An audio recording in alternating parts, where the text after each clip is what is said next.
Welcome to the London Property Podcast, your go-to source for navigating the complex and ever-changing London real estate market. Our digital marketplace provides informative and educational content from industry leaders through podcasts and videos.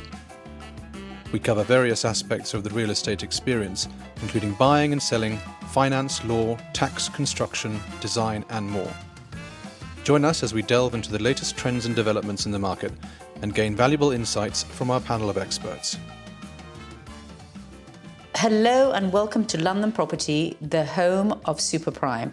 I'm your host Farnaz Fazaipour, and today we're in conversation with Jonny Coulborn, who is third generation antique dealer of Thomas Coulborn Sons. Welcome to the show. Thank you, Farnaz. Very nice to see you. So we're going to just go straight into explaining to our listeners a little bit about your background and how you've become to be an authority in the subject of antiques. Absolutely. Well, my background, I am now the third generation of a family business set up in the middle of England, dealing in antiques. And so over the years, this business develops and goes into different areas. And I'm specializing in 18th century furniture, great objects, especially items of sort of cross-cultural interest, Chinese export things, Anglo-Indian things, that sort of thing. I came into it originally by starting off in the auction world. So after university, I worked with Sotheby's for a while, got lots of experience, had a lot of fun, was in Madrid and then London, and then came back and worked with my father and to develop the business into what I wanted it to be. Okay. Now, just from a technical perspective, what would be considered an antique? And how's that evolved since you started in the business? Yes, from a technical perspective, antiques always used to be any object or piece of furniture over 100 years old. And back in our parents' generation, had to be old things that made them kind of worthy. Now I think there is a more kind of evolved view of the art and antique world.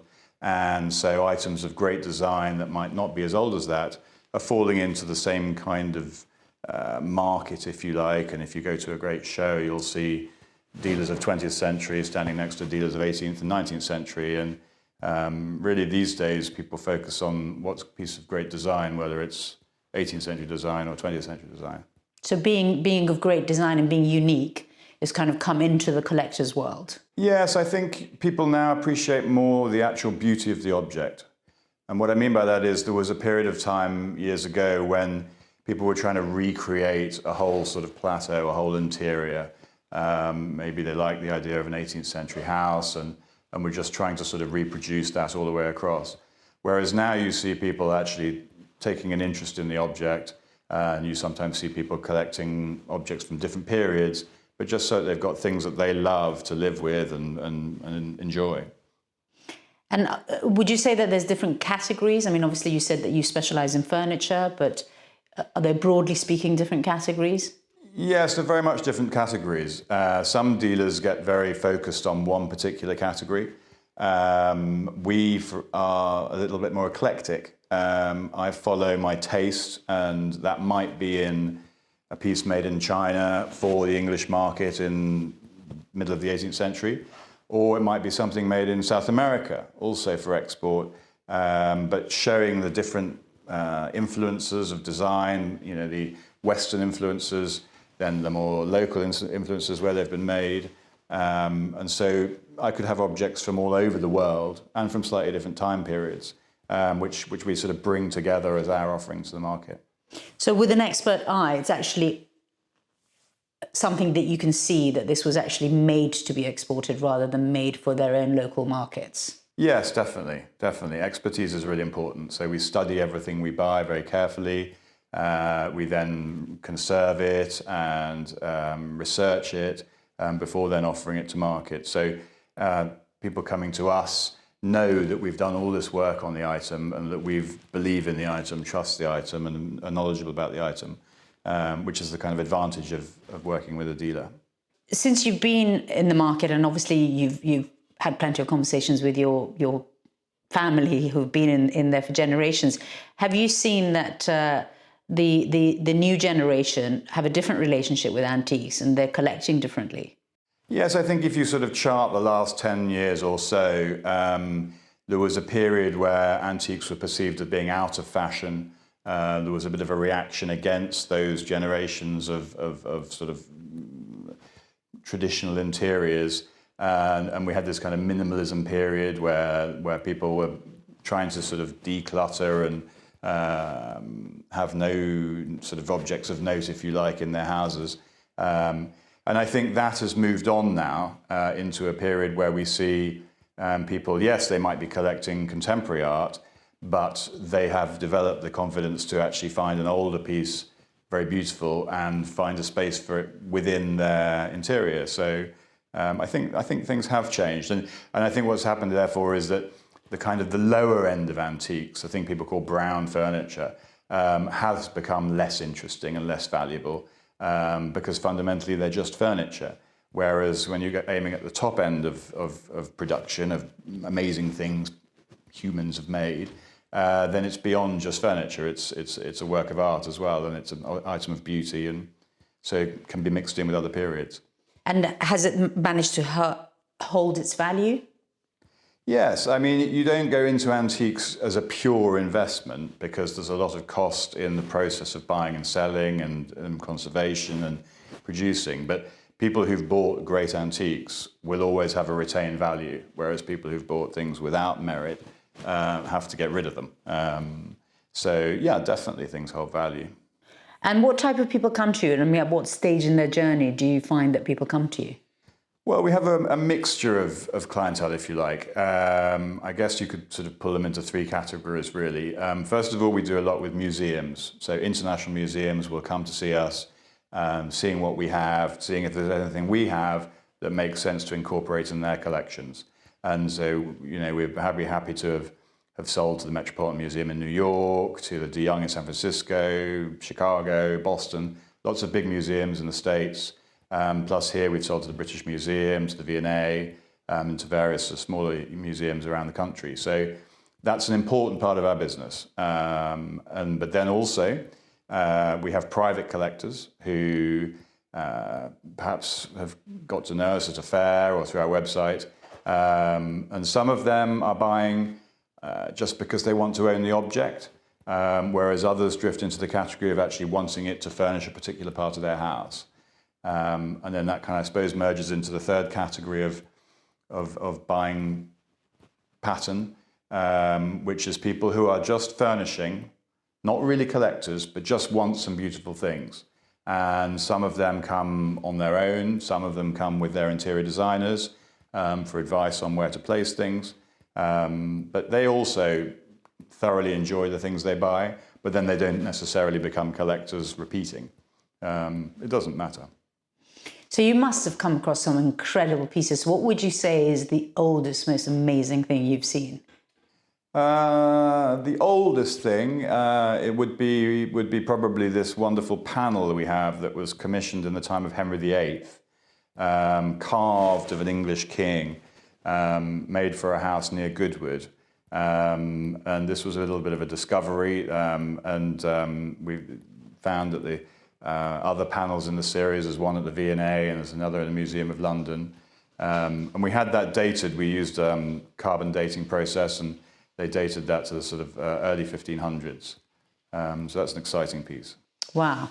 And then what about, you know, finding something really amazing in junk sales or something? Have you ever come across something like that? It's a lovely thought. And of course it does happen a little bit. On the Antique Roadshow. But funnily enough, we did buy something from the Antique Roadshow, which was a leather chest of drawers made for Queen Anne, and it featured on the Roadshow before it came to us.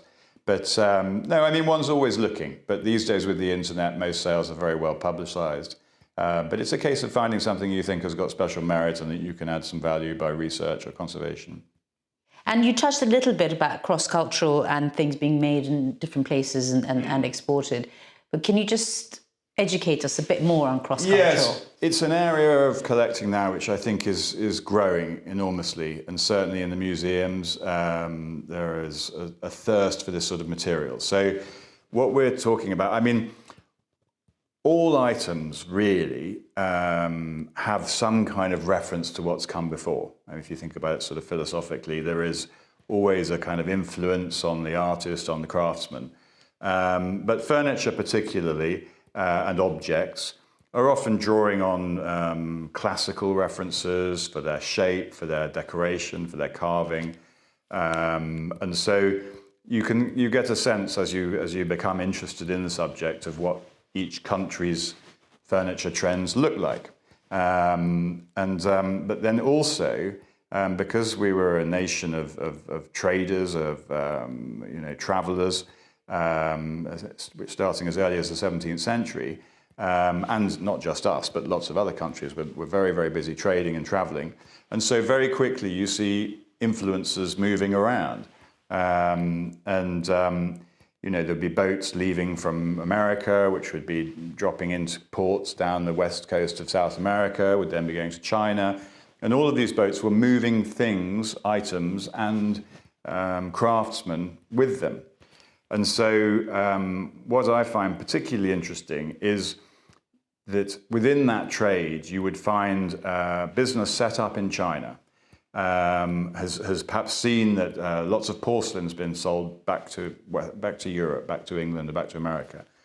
But then they decide, well, they could make some furniture to also sell back to these countries to increase trade. And they, in order to try and find the right furniture to sell to the West, they would base their designs on Western designs, quite often using perhaps a drawing book. Chippendale's design book was in China within about 10 years of it being published. And so what happens then is you get a piece of furniture that to the sort of casual eye looks like a piece of English furniture. But then as you investigate more deeply, you realize, first of all, perhaps it's made out of huanhuali, a very kind of exotic and revered wood in China. You then find that the way it's constructed is differently and that some of the motifs might be different. So instead of a classic English foot with perhaps a lion's paw on it, there's the face of a Chinese dragon. And so all of these little quirks make, for me, very interesting objects, very interesting works of art, if you like. And it was happening in lots of places. So that's an area that we are very interested in. Sounds fascinating. I think you're right. So the other thing I wanted to ask you is, what's the impact of sustainability in the circular economy on your business? Well, one of the sort of great advantages of antiques, of course, is it is the ultimate recycling of furniture. And we're preserving things made by wonderful craftsmen and wonderful artists from many, many years ago. And the whole process of buying and selling them and conserving them is making sure that they continue for another generation.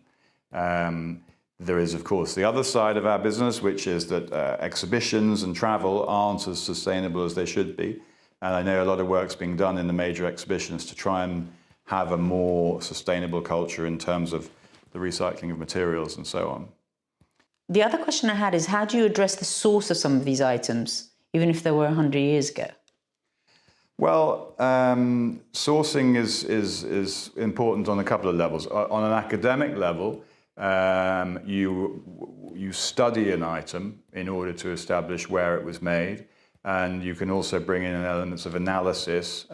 We use dendrochronology, we use carbon dating. So we try and be as accurate as we possibly can about the actual creative source, if you like. The other important question about sourcing is, of course, provenance. Has it come from a correct source, a legal owner? And these days, and it's very important to be sure that items have left other countries legally and that the correct paperwork has accompanied it.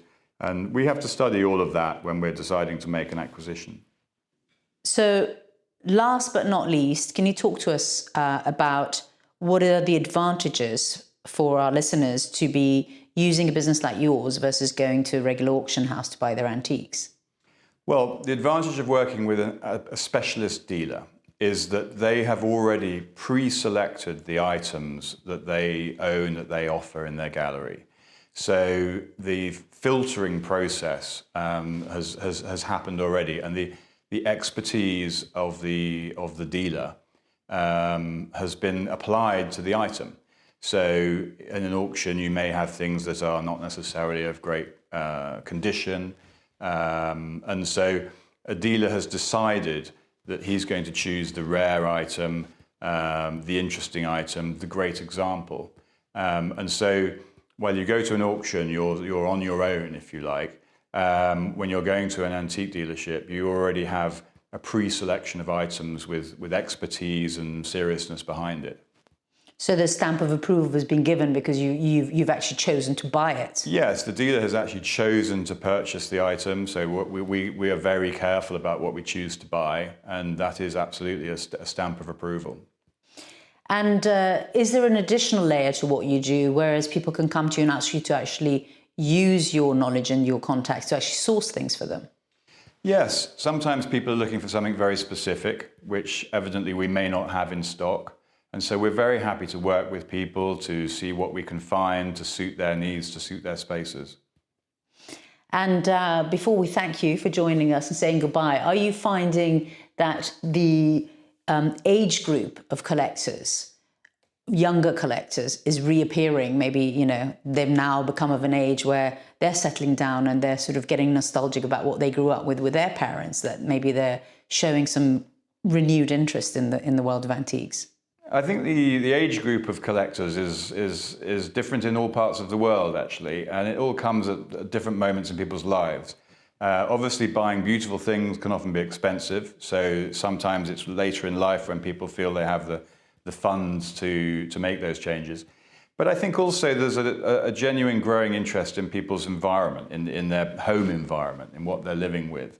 And we have clients in their 30s all the way through to my oldest client was in his mid-90s, and they're all equally happy with their purchases. Well, it's always good to have a project. I met a 100-year-old lady who told me, always have a project. Absolutely. Thank you very much for talking to us. It was really, really fascinating. We look forward to having you back on the show in the near future. Thank you very much, Farnaz. I very much enjoyed it. Thanks for tuning in to our latest episode of the London Property Podcast. Head over to our website where you can browse our exclusive network of top experts driving the market. As a member, you'll have direct access to our experts and their networks. Our award-winning content will help you choose the right professionals for your needs and make informed decisions about your investments. Personal recommendations are a powerful tool in connecting with trusted professionals. Let us introduce you to the right people to help you achieve your real estate goals. Contact us now to learn more about becoming a member and gaining access to these valuable resources, or joining our directory of experts.